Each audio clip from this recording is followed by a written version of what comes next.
brought up Murray quite a bit, and because I think it's such a wonderful character.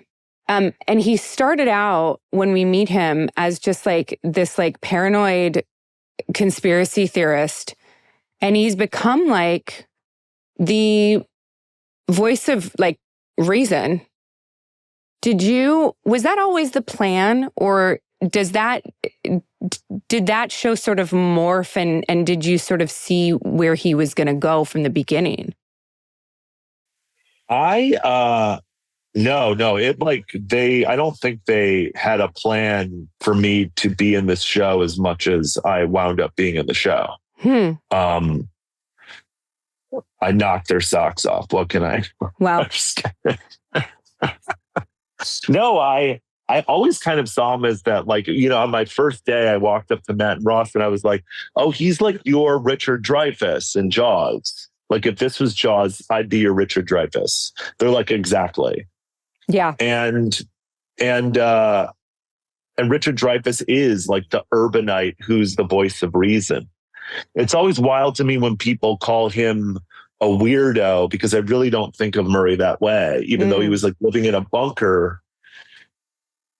I don't know. I guess I can relate to somebody who makes the choice to do that because just people are too much. But he was somebody who had like a very good reason to isolate from society. And like I had to come up with the whole backstory of why that was. I wasn't given that.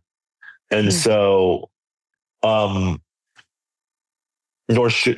are you ever given that. You're not like, not people usually. are, as you know. Unless it like plays actually into the script. Otherwise, it's all just shit that we create on our own. Yeah. Like so it was like a backstory of like, I was like, oh, well, how did he wind up here? I got to know how he wound up here. And he's not just like a weirdo. And to me, he was a disgraced journalist who was a very respected journalist, but then found some stuff out that got him, that made it so that he had to hide. And it made sense a lot too that he was like, a reporter in Chicago, because if we're talking about what the political climate in Chicago was in the 60s and 70s, which is when Murray would have been a much younger reporter starting out during a time that was very politically volatile.